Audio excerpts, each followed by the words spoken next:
Dobro večer. Znate da mi stihovi koje recitujemo uvijek dođu spontano, tako i ovoga puta, s obzirom na to moje poznanstvo sa Anjom Petrović, evo ih, te oči, ta zamagljena pučina modra, pratit će mene do smrtnoga odra, te oči pečalne tamo stoji, ali ovdje su neke drugačije i vidjet ćete koje. Večeras u teksturi Anja Petrović, žena koja je u stvari osnovala, da tako kažemo, novu metodu u liječenju, alternativnom liječenju za one ljude koji su spremni da više vjeruju u alternativu nego u ortodoksiju. Anja Petrović i Teslina metamorfoza. Dobrodošli, Anja, u Crnu Goru, iz Australije, iz Beograda, iz Srbije u stvari. Dobrodošli i u moju emisiju, naravno. Hvala, bolje vas našla. Anja, vrlo je neobično sve ono o čemu ste mi vi pričali, neobično je ono što radite i u Crnoj Gori i u svijetu uopšte, ali je vrlo značajno s obzirom na to da ste čovjeka koji je, vjerovali ili ne, tako se potencira i govori, Tesla, s obzirom na važnost, i bio zapostavljen i kod nas. Mi se uvijek njega šetimo kad su neki važni datumi, kad bi trebalo da se izborimo čiji je u stvari, da li je srpski, da li je crnogorski, da li je hrvatski, znate naše vječite prepirke. A u stvari je naš. Tako je, naš je, i vi ste se upravo došetili toga da je naš i da treba to što je Tesla dao, a što ipak nije iskorišteno i što nije do kraja otkriveno, iskoristiti, i to su upotrijebili u ovim metodama koje su nove i za ovaj prostor i za prostor uopšte, i evropski i australijski. I ta Teslina metamorfoza je nešto što želim da predstavite ovdje u Crnoj Gori, da kažete nešto više. Šta podrazumijeva? Koje faze liječenja podrazumijeva? Jer vi ne kažete Tesla metamorfoza liječenja, nego zdravlje. Da, Tesla metamorfoza zdravlja, jer u stvari se metamorfozira bolest u zdravlje.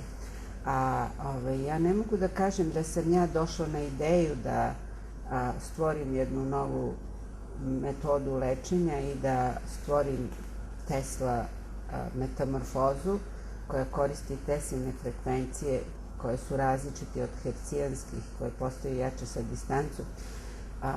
Ja pre mogu da kažem da mi se dogodio Tesla i dogodio mi se na jedan vrlo bajkovit način, o tome možemo da pričamo kasnije, ali da vam kažem šta je u stvari ta Tesla metamorfoza.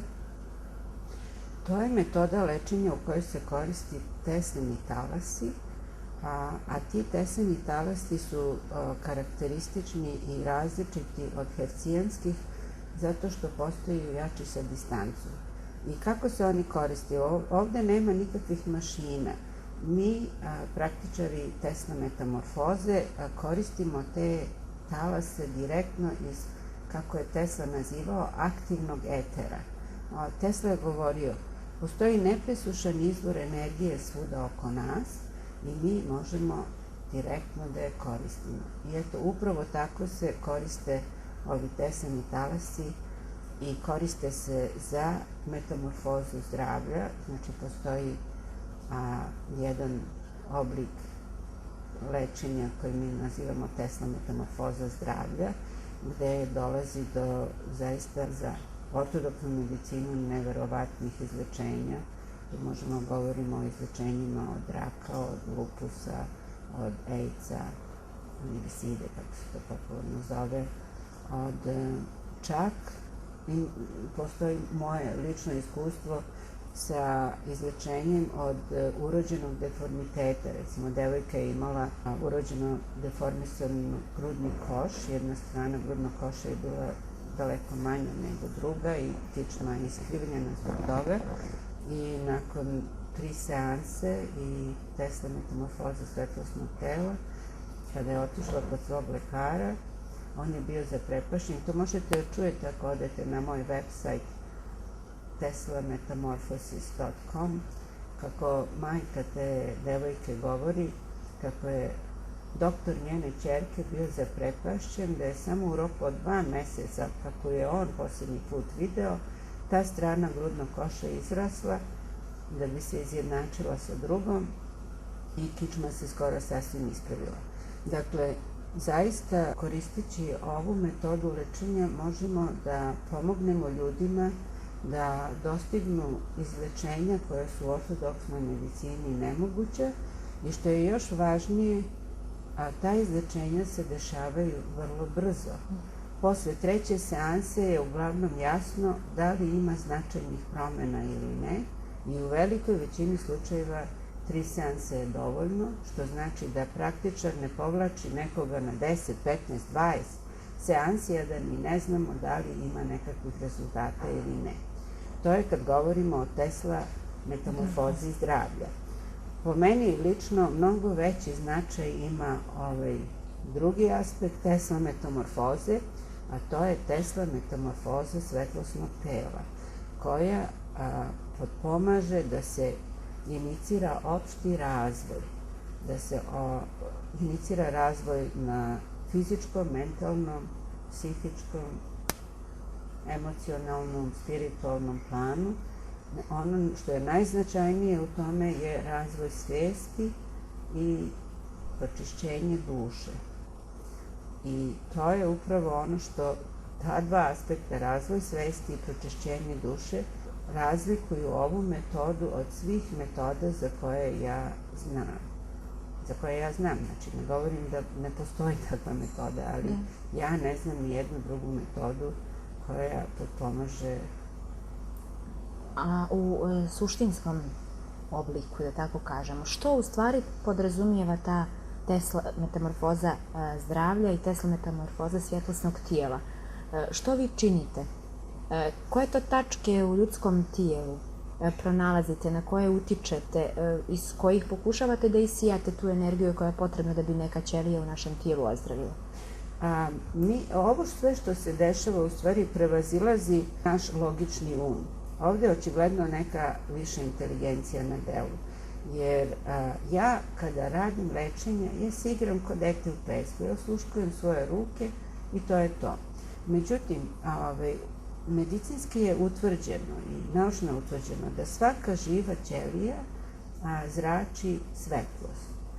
Da zdrava ćelija zrači jaku svetlost, blještavu svetlost, dok kod stare ćelije ili kod bolesne ćelije ta svetlost jenjava. Ove frekvencije pomažu da se dovede ljudski organizam, ljudska ćelija do optimalnog balansa svetlosti. I onog momenta kada se taj balans svetlosti uspostavi, dolazi do izlečenja. Mi znamo da sve u stvari u ljudskom organizmu deluje na principu elektromagnetizma. Sve zavisi od frekvencije, sve zavisi od vibracije. Znači, kada se podesi vibracija na optimalnu vibraciju, dolazi do izlečenja. I zato je moguće čak da se dešavaju i rekonstrukcije. Evo, u ovom primjeru koju sam vam navela sa devojkom koje je bukvalno izrastao grudni koš, znači kosti su izrasle. I ja bih htjela sad da vam pomenem da još u Teslino vreme jedan naučnik koji se zove Robert Baker je radio sa Teslinim frekvencijama, a s tim što je on te Tesline frekvencije izazivao aparatima. I uspevao je da leči i, što je još interesantnije, uspevao je da regeneriše udove, da regeneriše odsečene delove tela. Naime, što je on radio? On je izučavao frekvenciju energije koju emituju gušteri salamanderi, koji mogu da regenerišu rep ili nogu, i uspevao je kod malih sisara da dostigne isto regeneraciju odsečenih udova i u svojoj knjizi Elektricitet tela on navodi čak i primere da je uspevao da pomogne deci da regenerišu isečen prst ako su mlađe od 14 godina. Tako da, u principu, sve je moguće. I treba u to vjerovati. Mislite li da je u stvari vjera... Nije neophodno da se veruje. To je interesantno. Nije neophodno da se veruje. Ja sam recimo imala jednog klijenta koji je došao sa ženom. Mi smo ovako ćaskali kao vi i ja, i on, ja i on, njegova žena. I svi smo vrlo ljubazno i lepo ćaskali. Kad sam ja sa njim otišla u sobu za lečenje, on je meni rekao: samo da znaš da ja u ove tvoje gluposti ne verujem i da mene nećeš folirati, nego moja luda žena eto mene dovela. I ja onda njemu kažem, pa dobro, kad ste već došli i kad plaćate za to, vi lezite pa ćemo vidjeti šta god se dogodi. I on je imao tumor prostate već posle prve seanse i bio je dovoljno pošten da mi to prizna posle onako grubog nastupa. Već posle prve seanse je mogao normalno da mokri, a posle treće seanse je otišao na kontrolu i tumora je nestao. A on očigledno nije verovao. Što znači, u stvari, interesantno je da se u ovom lečenju dešava nešto što prevazilazi nivo naše svesti, nivo našeg logičnog uma. Ovde kao da je, u stvari, očigledno je da je neka viša inteligencija na delu, jer pored svih mojih 3 fakulteta koje sam završila, ja ovde ne radim ništa pametno. Ja se samo igram kao dete u pesku, a lečenja se događaju. Tu je očigledno neka viša inteligencija i čini se kao da postoji nekakav dogovor između čoveka na stolu i te više inteligencije. I od toga zavisi šta će se dogoditi i kako će se lečenje. S obzirom na vaše iskustvo u rekonektivnom liječenju, to je isto bila neka priprema. Ali kako se dogodio baš taj ugovor između vas i Tesle? To je vrlo zanimljivo, doista, jer znate kako obično se dešava ono faustovski. Obično potpisujemo neki ugovor i prodajemo dušu đavola ako hoćemo da primimo tu kreativnost, vi ste anđelu dali dušu, da. Jer ipak ono što anđele identifikujemo sa svjetlošću i svjetlost sa anđelima, on je emitovao. I da li vi znate da je on emitovao svetlost? Na sceni se je nekoliko puta zračio svetlost i čak postoji jedan opis u New York Sun novinama gde novinar prepričava kako vidi naučnika kako zrači plavičastom svetlošću i uglavnom se mislilo da je to posledica bežičnog prenosa električne energije. Međutim, novinar je proveo čitav jedan dan sa Teslom u laboratoriji i bio verovatno uporan kako novinar treba da budu uporni, jer to im je profesija. Tako da je iznudio od Tesle informaciju da se ne radi o bežičnom prenosu elektriciteta, ali je tada u tom trenutku Tesla rekao da još nije spreman da govori o izvoru ove energije. Međutim, kasnije je Tesla govorio o izvoru energije direktno iz aktivnog etera. A interesantno je da u momentima kada sam bila u dilemi kako ću ja da znam da je sad ovo novo što radim drugačije od onoga što sam ranije radila i takođe imalo dobre rezultate, i onda sam jednog jutra dobila poruku: once you or your clients start to glow, you will know. I ja kažem da svetlim. Sad već zamislim sebe kako šetam po shopping centru i svetlim. Međutim, interesantno je da je počelo da se događa, da se zapaža svetlo oko ljudi za vreme seanse.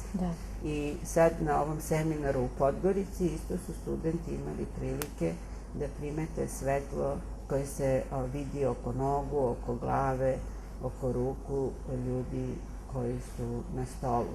A interesantno je i da su prijavili da vide recimo kao jednu svetlosnu loptu koja ide prema meni i zaustavlja se na mom ramenu dok držim predavanje. A to su isto primetili i studenti u Beogradu. Mi još uvijek ne znamo šta je to, ali očigledno je da radimo sa svetlošću. A kako se dogodilo, to ste me pitali, a ja sam otišla na drugu stranu, ne znam ni kako sam otišla na drugu stranu. To dogodilo se vrlo bajkovito. U jednom danu počelo je sa tim što sam ja stajala pored prozora i odjednom su se stvorila 2 goluba, doletela do prozora, kljucnula prozor, zamahala krilima ovako kao u crtanom filmu, okrenula se i otišla.